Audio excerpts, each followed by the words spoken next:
नमस्कार जी, मैं मंजू। मार्च की आज 18 तारीख है और गर्मी अब दिन ब दिन खूब होने लगी है। तो गार्डन में खूब सारे काम आप सबके चल रहे होंगे, मेरे भी चल रहे हैं। और कई सारे जैसे पौधे लगाए जा रहे हैं और कईयों के रिजल्ट्स दिखाना भी बाकी है। तो चलिए, बिज़ी तो हम रहते हैं, घर के भी बाकी दूसरे काम रहते हैं। तो मैंने जो आज मैं बात कर रही हूँ, जो मैंने मखाना 4 तारीख को 4 मार्च को आपके सामने मैंने फर्स्ट टाइम ग्रो किया था, सीड से ग्रो किया था। तो मैंने जो जिसमें ग्रो किया था वो 15 लीटर की बकेट जो गली मोहल्ले में बेचने आते हैं, बड़ी मजबूत होती हैं, तो मैंने उसमें लगा दिए थे। तो मैं सच मानूँ तो मुझे बिल्कुल भी होप नहीं थी कि पौधे ठीक से तैयार होंगे कि नहीं होंगे। जब सीड मेरे पास आया था तो 4 दिन एक डिब्बे में डाल के नीचे ही छाया में वो पड़ा रहा, तो मैं उसे धूप में भी नहीं रख पाई। पानी उसमें मैंने डाल दिया था आते ही। तो मुझे लग रहा था कि जैसे उसके स्प्राउट काफ़ी कुछ टूट गए हैं, क्योंकि एक सीड में एक ही बारी जो जर्मिनेशन स्टार्ट हो जाती है। अगर स्प्राउट वगैरह टूट जाते हैं तो वो फिर हमारा सीड जो है बेकार हो चला जाता है। हाँ, अगर सीड में स्प्राउट ना निकला हो, साबुत सीड हो, तब तो चलने के चांसेस बहुत ज़्यादा रहते हैं, क्योंकि हमारे यहाँ ही वो ग्रो होंगे, स्प्राउट तैयार होगा और वो फिर बनेगा। तो पहले से अगर थोड़े थोड़े स्प्राउट निकलना स्टार्ट थे तो उनके फिर डैमेज होने का बहुत ज़्यादा चांसेस थे। तो आपके सामने मैंने ग्रो कर दिए थे और बाल्टी में मैं हर रोज़ ही थोड़ा थोड़ा पानी जो डाल दे रही हूँ। और जैसे कि मैंने जो मेरे कचरे मिट्टी भरी हुई थी जिन लिफाफों में, तो उनमें जैसे मैं घास फूस भी डालती हूँ, उसी की खाद बनाती हूँ। तो थोड़ा कचरा टाइप का खाद, हल्की खाद, तो वो पानी के ऊपर पूरी फ्लोट करने लगी थी। तो उसके लिए मैंने फिर एक छन्नी रख ली थी, ताकि उससे ऊपर मैं जो सारा जो तैर रहा था खाद, हल्की खाद तैर रही थी, तो उसे मैं निकाल दूं और पौधों को मेरे सीधे सूरज की धूप भी मिले। तो आज मैं उसके रिज़ल्ट दिखाऊंगी। मेरे बहन भाइयों ने बोला था हमें मखाने के पौधे ज़रूर दिखाना बाल्टी में जो ग्रो किए हैं। तो मैंने फिर उनसे प्रॉमिस किया था, मैंने बोला था कि हाँ, रिज़ल्ट्स जैसे भी रहेंगे, अच्छे रहें चाहे ख़राब रहें, तो मैं ज़रूर वीडियो आपके साथ शेयर करूँगी। तो 4 मार्च को मैंने ग्रो किए थे और 16 मार्च को मैं देखती हूँ कि त्रिशूल नुमा पत्ते जो इस टाइप के ना मुझे हल्के से इस तरह से लगने लगे कि जैसे मेरे सीड वो ग्रो हो चुके हैं। तो चूंकि साइड से पानी डालती हूँ तो मिट्टी थोड़ी हिलती भी है और गड्ढा भी पड़ जाता है, तो सीड डिस्टर्ब भी हो जाता है। तो फिर भी मैंने इस चीज़ का ध्यान रखा कि जो मुझे दिख रहे हैं थोड़े कि ग्रो होने लगे हैं सीड, वो डिस्टर्ब ना हो।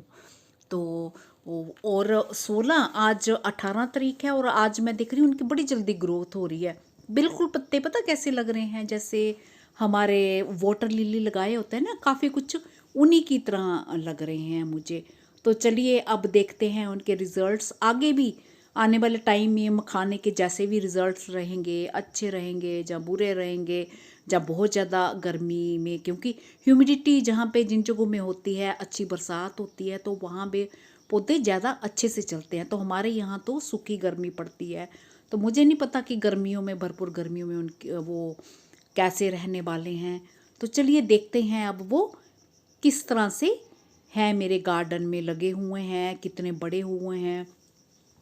और जो वाटर लिली तो सच में बहुत ही बढ़िया, इतने कमाल के हैं कि पूरा साल भर से खिलते आ रहे हैं। तो मैं वाटर लिली भी आपको दिखाती हूँ और साथ में जो मखाने के जो मैंने फर्स्ट टाइम सीड से ग्रो किए हैं, तो वो देखते हैं कि किस तरह के उनके पौधे हैं।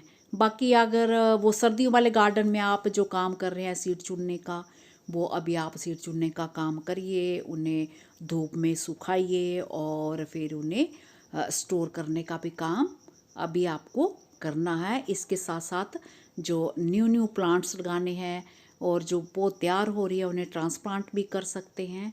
तो चलिए अब उसका अपडेट हम मखाने का देखते हैं।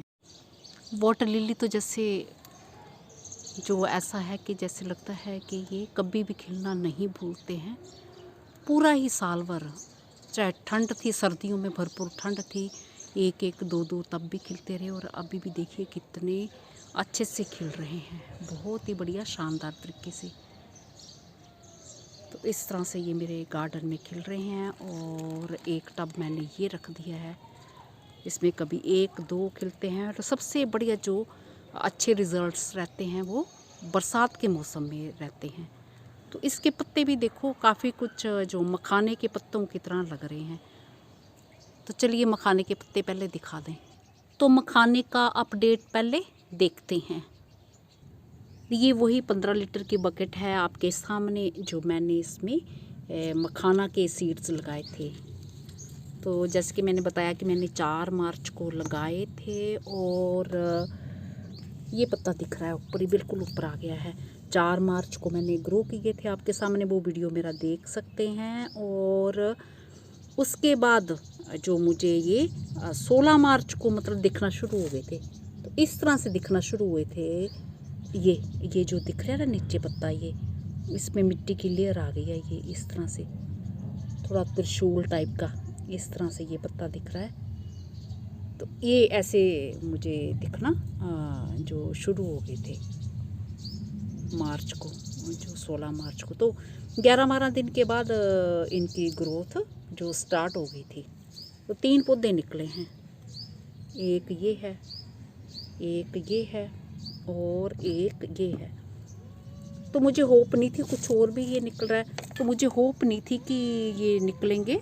तो काफ़ी कुछ बीज जो इनके गल गए थे और बाकी जो कुछ बीज थे वो पानी में फ्लोट हो गए थे, कईयों के स्प्राउट टूट गए थे। तो 3 पौधे निकल आए हैं। तो देखो अब आगे कैसे रहते हैं ये मखाने के। तो एक चीज़ ज़रूरी है, जो ये मैंने इस तरह की जाली रखी हुई है, तो ये जो कूड़ा कचरा है ऊपर से ऐसे निकालती रहती हूँ ताकि पानी साफ़ रहे। ये काम नहीं करने देती। तो जो पत्ते ऊपर पानी के दिख रहे हैं वो जो पत्ते आज 18 तारीख है तो 18 में दिखने शुरू हुए हैं। आगे भी मैं इनका जो अपडेट देती रहूँगी कि किस तरह से ये बढ़ते हैं। इसी के साथ नमस्ते जी, शुक्रिया।